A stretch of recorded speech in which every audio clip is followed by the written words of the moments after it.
Among the myths of different peoples, there are sometimes strikingly different beliefs associated with half human, half fish. We got used to see an image of mermaid as a girl with a fish tail, but actually it's only one of many images pagans has for this creature.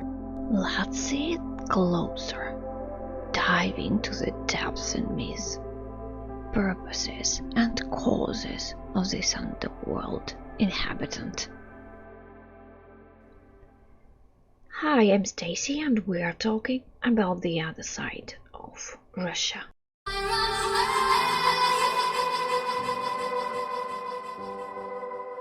So grab something strong, make yourself comfortable, and don't forget to hit the subscribe button and the bell to know more about pagan traditions and rituals.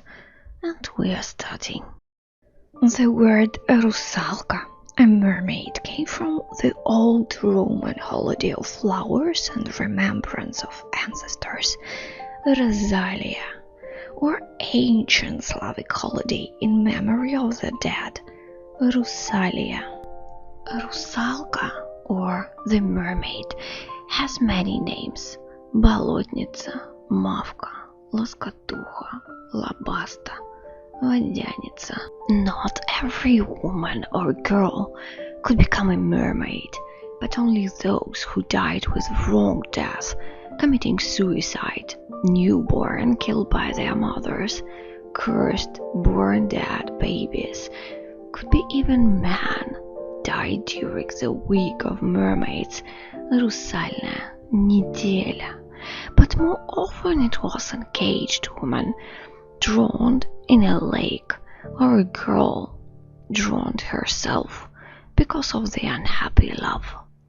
In some places it was said that mermaids looked like young beautiful girls, naked or in white, that they appear in the very form in which they were buried, in a beautiful dress with loose hair and with rests on their heads.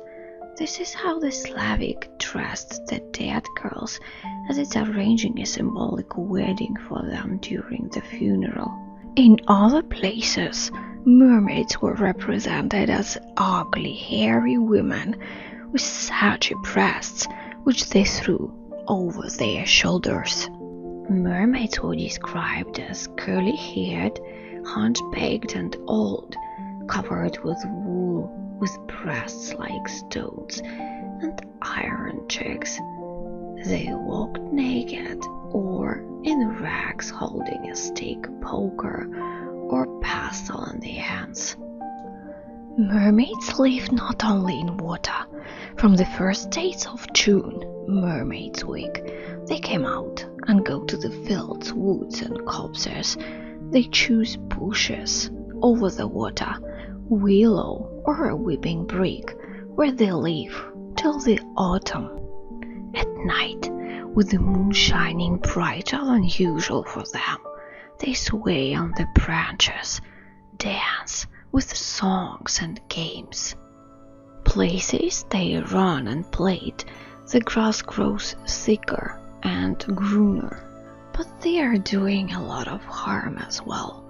For example, they can tangle the fishing net, or they can break the millstones and dams. They can send devastating storms, heavy rains, nail on the fields. They can steal threads, canvases and linen laid out on the grass. In some places, mermaids were said not to cause any harm, but only to frighten or make fun of people.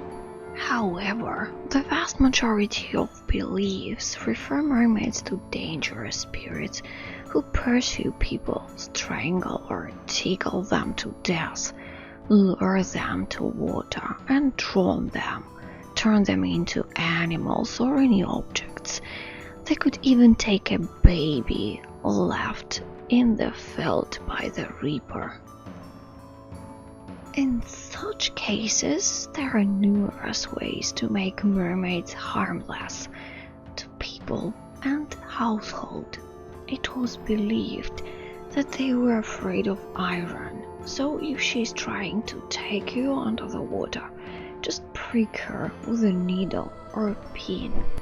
When a mermaid calls a person by name, one should remain silent. Without knowing the name, she is unable to do harm. Folklorist Maximov wrote, "There is a remedy equivalent to the holy willow and the candles of the Holy Week. It's the wormwood, the faithful and rootless herb. One must only make use of its power and use it skillfully. Going after the mermaid's week started to the woods, one must take a herb with him.